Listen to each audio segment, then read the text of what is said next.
Islamic welfare Holmes पर छापा मारकर 402 बच्चों को आजाद कराया। इनमें 1 से 17 साल तक के 201 लड़के और 201 लड़कियां।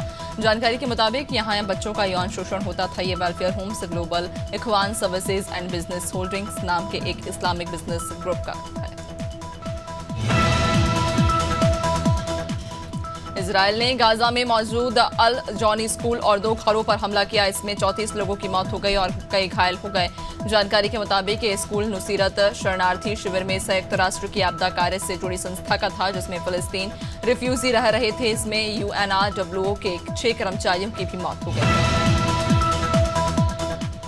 समाजवादी पार्टी के सिकंदरपुर विधायक जियाउद्दीन रिजवी ने राहुल गांधी के अमेरिकी संसद के सदस्यों से मुलाकात का समर्थन किया। उन्होंने कहा कि राहुल गांधी ने अमेरिका जाकर सही मुद्दों को उठाया और सच्चाई को सबके सामने रखा। रिजवी ने कहा कि प्रधानमंत्री ने विदेश में जाकर झूठ का प्रचार किया था और राहुल गांधी ने झूठ को उजागर किया है। हरियाणा विधानसभा चुनाव में गुरुग्राम से नवीन गोयल ने निर्दलीय प्रत्याशी के तौर पर नामांकन दाखिल किया। नामांकन से पहले अपने समर्थकों के साथ नवीन गोयल ने पदयात्रा की। 36 बिरादरी के लोग यात्रा में शामिल हुए। इस दौरान भारी संख्या में भीड़ जमा हो गई, जिसने भाजपा और कांग्रेस की चिंता बढ़ा दी।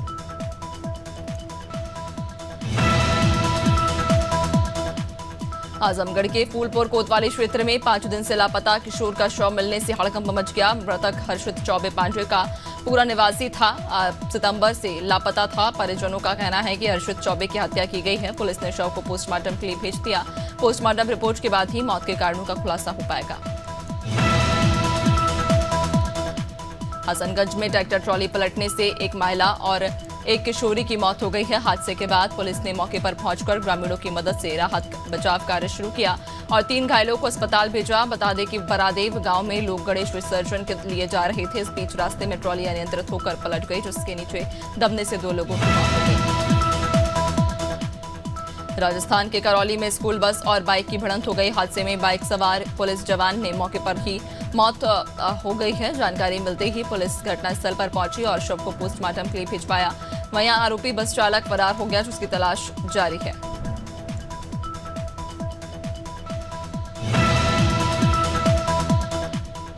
देवबंद में मेरठ की विजिलेंस टीम ने चकबंदी सीओ को 50,000 रुपए की रिश्वत लेते रंगे हाथों पकड़ा। विजिलेंस टीम की एसपी इंदु सिद्धार्थ का कहना कि जमीन नाम कराने के लिए चकबंदी सीओ ने पहले 1.5 लाख रुपए की रिश्वत लेने के बाद फिर 50,000 रुपए की रिश्वत मांगी थी। इसकी शिकायत पीड़ित ने विजिलेंस टीम से की थी।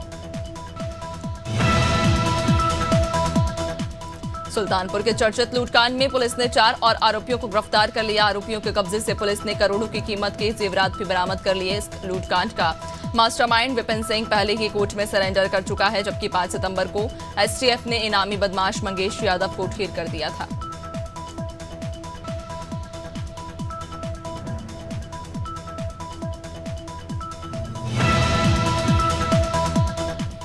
गाजीपुर के S hospital and surgical centre में डिलीवरी के बाद प्रसूता और बच्चा दोनों की मौत हो गई। घटना के बाद परिजन और ग्रामीणों ने शव को अस्पताल के बाहर रखकर प्रदर्शन शुरू कर दिया। सूचना के बाद मुख्य चिकित्सा अधिकारी डॉक्टर देश दीपक पाल घटनास्थल पहुंचे और स्थिति का जायजा लेकर यश हॉस्पिटल को सील करवाया।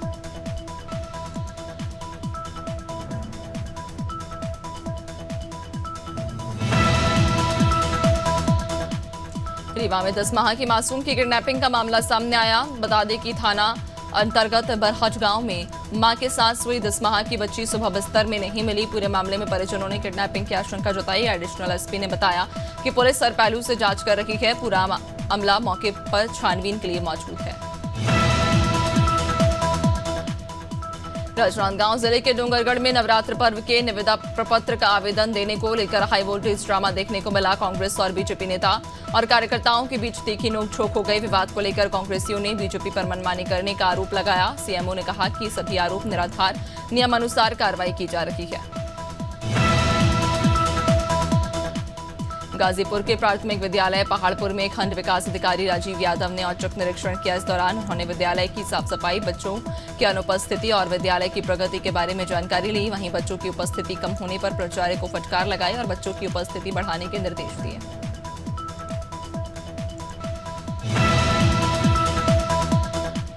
देवास में जाम से निजात पाने के लिए नागरिकों और ग्राम पंचायत ने कमर कस ली है। ग्राम पंचायत परिसर में एक बैठक आयोजित की गई, जिसमें सड़क में बनी नालियों से अतिक्रमण हटाने के लिए 3 दिनों का समय निर्धारित किया गया। समय पर अतिक्रमण नहीं हटाया गया तो सामान को जब्त कर लिया जाएगा और 1000 रुपए का जुर्माना वसूला जाएगा।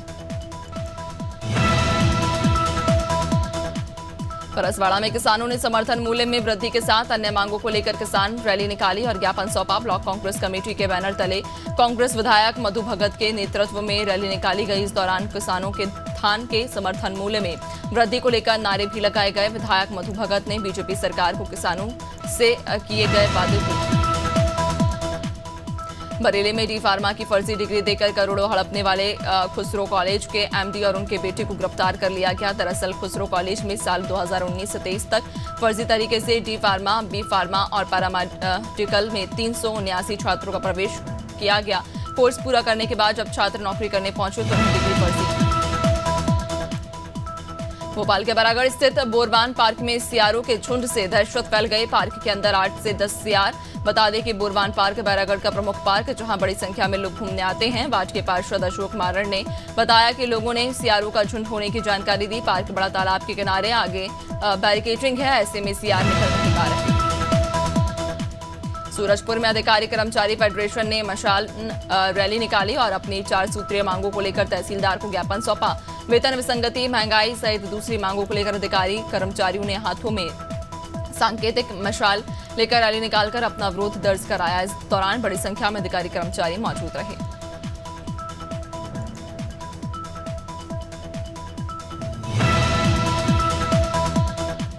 लखनऊ के केजम्यू स्थित ट्रामा सेंटर में मरीजों से कमीशनखोरी का मामला सामने आया। प्राइवेट एम्बुलेंस चालक ने ट्रामा सेंटर के चौकी इंचार्ज शशांक मिश्रा पर एम्बुलेंस चालकों से हर महीने पैसे वसूलने के आरोप लगाए। मामले में एक ऑडियो क्लिप भी वायरल हो रहा है। शिकायत के बाद डीसीपी ने जांच के आदेश देते हुए दरोगा को सस्पेंड कर दिया है।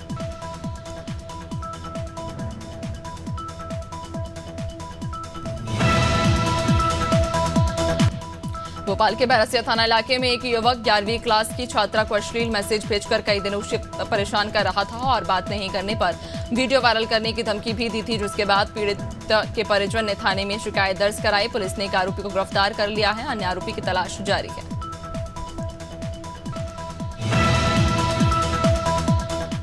सिवनी में नशा मुक्ति के लिए डॉक्टर ने सीटी बजाओ नशा भगाओ अनोखा अभियान शुरू किया। यह अभियान युवा चाइल्ड स्पेशलिस्ट डॉक्टर पारस पटेरिया ने गांव की महिलाओं को साथ मिलकर शुरू किया है। डॉक्टर पारस पटेरिया ने अंजनिया गांव पहुंचकर सभी को सीटी बांटी और शराब बेचने या पीकर उत्पाद मचाने वालों को देखते ही सीटी बजाने की बात कही। भोपाल के नादरा बस स्टैंड पर अतिक्रमण हटाने की कार्रवाई की गई है। नगर निगम अमले ने भोपाल ट्रेवल्स के पास से अवैध अतिक्रमण को हटाया। दुकानदारों का कहना कि 30 साल से दुकान की शटर के सामने अवैध तरीके से गुमटी रखकर दुकान चलाई जा रही थी, जिसको लेकर कई बार शिकायत की गई, लेकिन कोई सुनवाई नहीं हुई।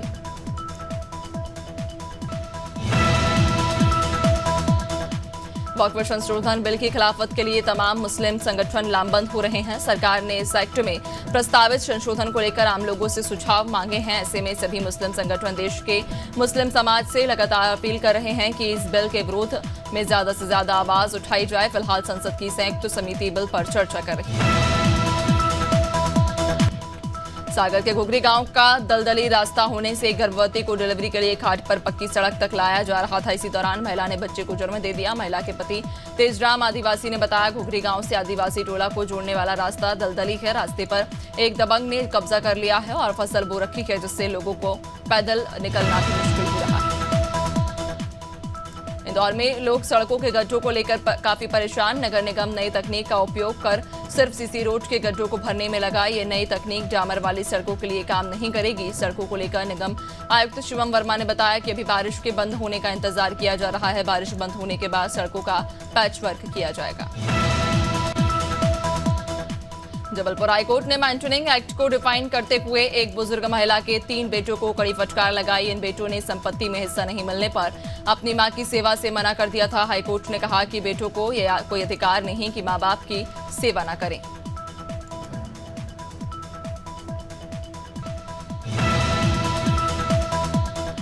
जबलपुर के खमरिया गांव में एक प्रेमी जोड़े ने जहर खाकर सुसाइड करने की कोशिश की। घटना में युवती की मौत हो गई, जबकि युवक को गंभीर हालत में मेडिकल कॉलेज रेफर किया गया।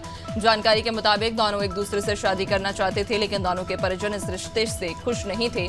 फिलहाल पुलिस ने मामले की जांच शुरू कर दी है।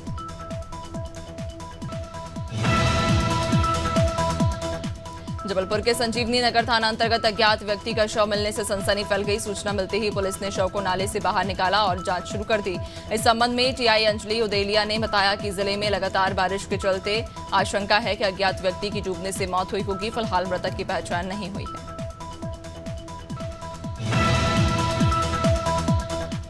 उन्नाव के औरास थाना क्षेत्र में पिछले 4 दिनों से लापता युवक का शव एक पेड़ से लटकता मिला। सूचना के बाद घटनास्थल पहुंची पुलिस ने शव को पोस्टमार्टम के लिए भेज दिया है। बताया जा रहा कि युवक 20 दिन पहले ही जेल से छूट कर आया था। फिलहाल पुलिस मामले की जांच में जुटी है।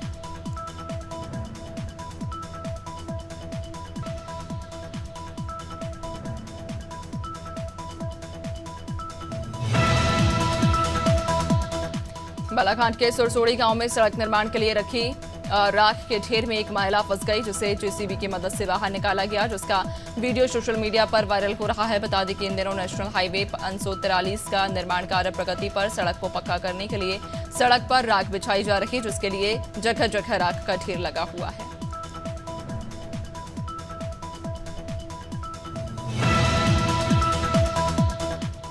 बलरामपुर में हथियारबंद लुटेरों ने 5 करोड़ रुपए की लूट की वारदात को अंजाम दिया। लुटेरे दिन दहाड़े राजेश ज्वेलरी शॉप में घुस गए और दुकान संचालक पर कट्टे की बट से हमला कर दिया। साथ ही गोली मारने की धमकी देकर 6 किलो सोना और 7 लाख रुपए लेकर फरार हो गए। बाइक सवार 3 लुटेरों ने 15 मिनट में इस वारदात को अंजाम दिया। शेयर बाजार में आज तेजी। सेंसेक्स 4 स्वंग से ज्यादा की तेजी के साथ 81,950 रुपए के स्तर पर कारोबार कर रहा। निफ्टी में भी 140 अंक की तेजी या 25,060 रुपए के स्तर पर कारोबार कर रहा। सेंसेक्स के 30 शेयरों में से 19 में तेजी और 11 में गिरावट। निफ्टी के 50 में से 39 में तेजी और 11 में गिरावट। पीएन गाडगिल ज्वेलर्स लिमिटेड के आईपीओ के लिए बोली लगाने का आज आखिरी दिन। ये आईपीओ 10 सितंबर को ओपन हुआ था। 2 दिन में पीएन गाडगिल ज्वेलर्स का आईपीओ टोटल 7.11 गुना सब्सक्राइब हो चुका। रिटेल कैटेगरी में 7.28 गुना, क्वालिफाइड इंस्टीट्यूशनल बायर्स में 0.10 गुना।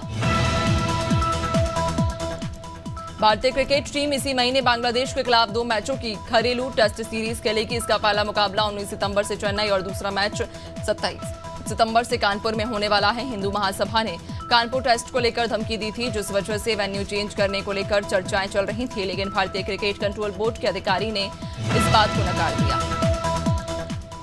अफगानिस्तान और न्यूजीलैंड के बीच ग्रेटर नोएडा में होने वाला क्रिकेट टेस्ट मैच चौथे दिन भी शुरू नहीं हो सका। नोएडा में बारिश के कारण मैदान के कई हिस्सों पर पानी भरा हुआ। ऐसे में आयोजकों ने चौथे दिन का खेल भी रद्द करने का फैसला लिया। आने वाले कुछ दिनों तक मैदान सूखना मुश्किल। ऐसे में शुक्रवार 13 सितंबर का खेल भी रद्द करना पड़ सकता है।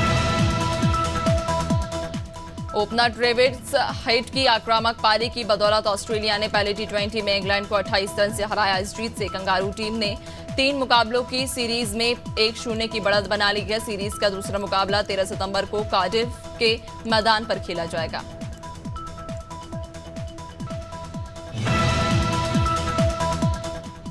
दिलीप ट्रॉफी 2024 के दूसरे राउंड के मुकाबले जारी। अनंतपुर में गुरुवार को इंडिया बी और इंडिया डी की टीमों ने टॉस जीते। दोनों ही टीमों के कैप्टन्स ने गेंदबाजी करने का फैसला लिया। इंडिया बी की टीम इंडिया सी से और इंडिया डी की टीम इंडिया ए से खेल रही। इंडिया ए की टीम ने सबसे ज्यादा 7 बदलाव किए, जबकि भारत और बांग्लादेश के बीच 19 सितंबर से क्रिकेट टेस्ट सीरीज की शुरुआत होगी, जिसका पहला मैच चेन्नई में खेला जाएगा। इसी की तैयारियों के लिए भारतीय क्रिकेट कंट्रोल बोर्ड ने 13 से 18 सितंबर के बीच एक कैंप लगाने का फैसला किया, जिसमें ऑफ स्पिनर हिमांशु सिंह को बोर्ड ने सीधे बुलावा भेजा। कैंप ने हिमांशु को सिलेक्शन होने के बाद उनके परिजन, कोच और साथी खिलाड़ी में बेहद उत्साह।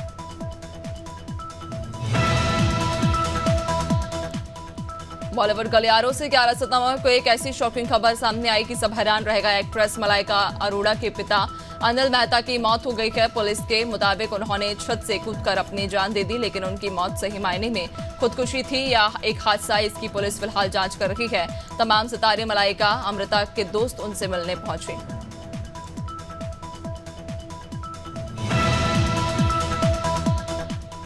श्रद्धा कपूर और राजकुमार राव स्टारर सी थ्रू को सिनेमाघरों में धूम मचाते हुए 1 महीना पूरा होने वाला, लेकिन ये फिल्म बॉक्स ऑफिस से हटने का नाम नहीं ले रही। फिल्म ने अपनी लागत से कई गुना ज्यादा कमाई कर ली है और ये रिलीज के चौथे हफ्ते में भी करोड़ों में कारोबार कर रही स्त्री 2 की 28 दिनों की कुल कमाई अब 561.24 करोड़ रुपए। सनी देओल की अगली फिल्म बॉर्डर 2 शुरू होने से पहले ही विवादों में ये फिल्म 1997 में रिलीज हुई बॉर्डर का सीक्वल है। अब उस फिल्म से जुड़े रहे फिल्म फाइनेंसर और डिस्ट्रीब्यूटर भारत शाह ने बॉर्डर 2 के मेकर्स को पब्लिक नोटिस जारी किया। फिल्म के पहले पार्ट को लेकर पहले से ही कोर्ट में केस चल रहा है। बॉलीवुड एक्टर अजय देवगन की सुपरहिट फिल्मों में रेड का नाम भी शामिल। उनकी आने वाली फिल्मों में रेड 2 भी है, जो इस साल रिलीज होने वाली थी, लेकिन अब फिल्म की नई रिलीज डेट सामने आ गई है। ये फिल्म 21 फरवरी 2025 को रिलीज होगी।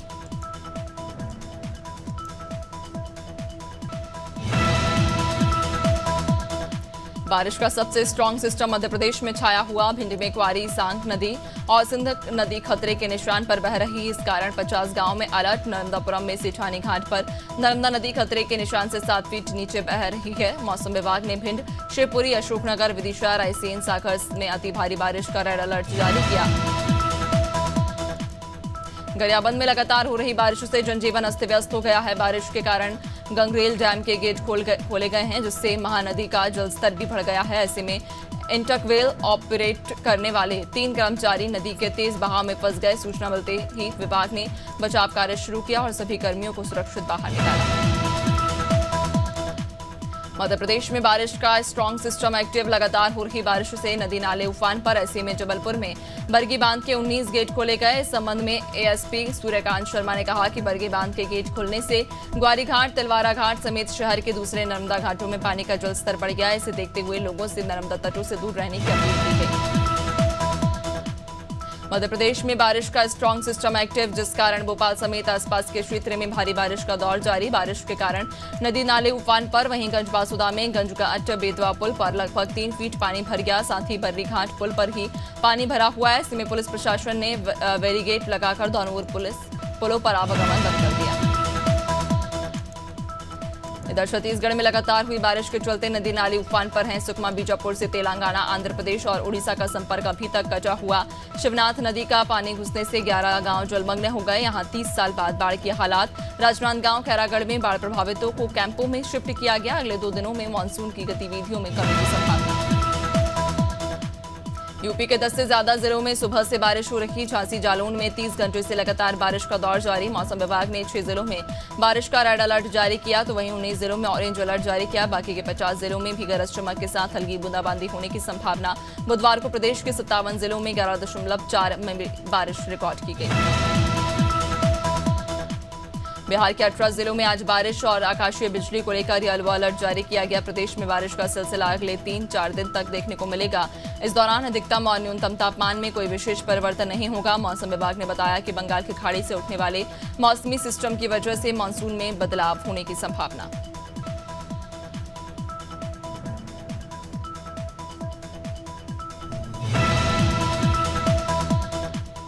झारखंड में आज बारिश नहीं होने के संकेत मौसम विभाग ने दिए हैं। विभाग की रिपोर्ट के मुताबिक राज्य के अलग अलग हिस्सों में दोपहर बाद मौसम में बदलाव होगा। मौसम में परिवर्तन के संकेत 13 सितंबर से दिए गए। 13 से 15 सितंबर तक बारिश होने के आसार। 13 सितंबर को 8 जिलों में भारी बारिश होने की संभावना। मौसम विभाग ने येलो अलर्ट जारी किया है।